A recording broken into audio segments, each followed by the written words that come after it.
قربانی کیا؟ یہ بکروں کی قربانی ہے۔ ابراہیم خلیل اللہ نے بکرے کی قربانی کی تھی۔ اللہ تو یہ کہتا ہے جو تیری سب سے زیادہ محبوب چیز ہے میرے راستے میں دے دے، اپنی محبوب ترین چیز مجھے دے۔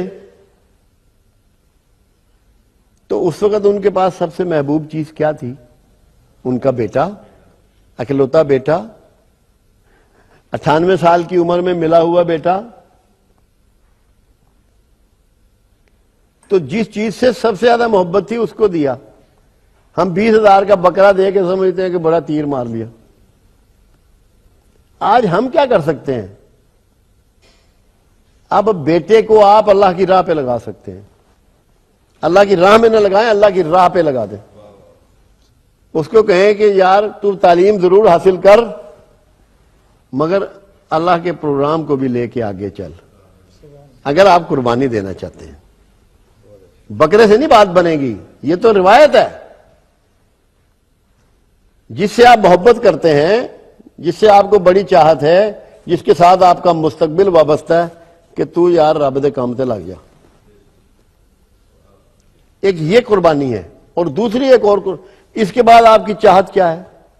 آپ کی خواہش نفس، جس کے تحت آپ نے روپ بنایا ہوا ہے، بزنس کر رہے ہیں، معاملات کر رہے ہیں، ڈیلنگ کر رہے ہیں، بچے بھی آ رہے ہیں، تعلقات ہیں۔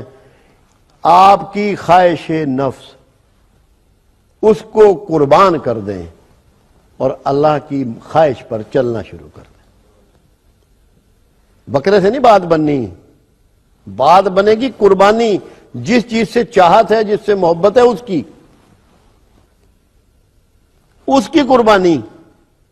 تو اس کی قربانی کیا ہے؟ آج ہم سب لوگ اپنی چاہتوں کے مطابق زندگی گزار رہے ہیں، اللہ کے باغی بن گئے، اللہ کے نافرمان ہو گئے۔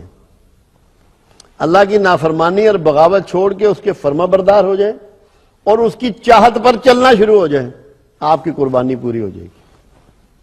یہ تو صرف ایک رسم، تاکہ اللہ کو اتنا عمل پسند آیا ابراہیم خلیل اللہ کا کہ قیامت تک کے لیے اللہ نے ان کے اس فعل کو جاری کر دیا، تاکہ ابراہیم خلیل اللہ کی یاد رہے۔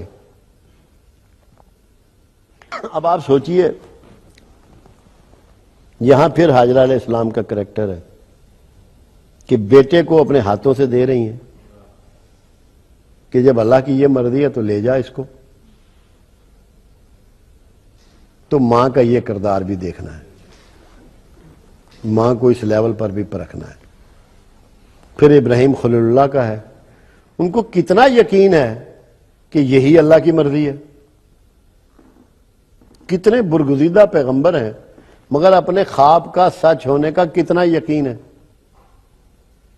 اللہ کی ڈیمانڈ کا کتنا یقین ہے، اس کو پورا کرنے کا کتنا یقین ہے، اللہ سے تعلق کا کتنا یقین ہے، توکل کتنا ہے، صبر کتنا ہے، برداشت کتنی ہے۔ اب یہ خلیل اللہ کا کریکٹر بھی آپ کو وہاں نظر آ رہا ہے۔ صرف تعمیر کعبہ نہیں ہے، قربانی کا انتہائی اعلیٰ ترین معیار وہاں پیش کیا جا رہا ہے۔ ہم تو اللہ کے لیے 2,000 روپیہ دینے کے لیے تیار نہیں، انہوں نے اپنا چہیتا اور پیارا بیٹا دے دیا۔ ان کو کیا معلوم تھا کہ دمبا آ جائے گا؟ کیا اللہ نے ان کو ایسا بتایا تھا؟ تو یہ دعوت ہے حج جو ہے اس بات کی کہ ابراہیم خلیل اللہ کی زندگی کو پڑھو، سیکھو، سمجھو۔ اور اعزاز کیا ہے ان کا؟ دنیا کے تمام انسانوں کے سردار ابراہیم خلیل اللہ ہیں۔ رسول اللہ صلی اللہ علیہ وسلم انبیاء کے سردار ہیں، مگر انسانوں کے سردار ابراہیم خلیل اللہ ہیں، کیونکہ جو کریکٹر کا انہوں نے اظہار کیا ہے، اللہ کے ہاں ان کو ایسی ہی مرتبت ملنی چاہیے تھی۔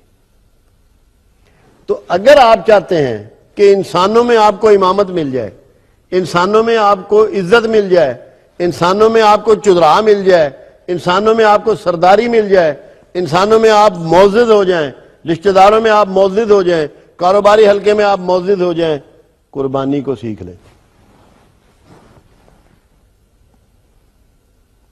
نقصان پر بھی اللہ کی فرما برداری ایسے ہی کریں جیسی منافع پر۔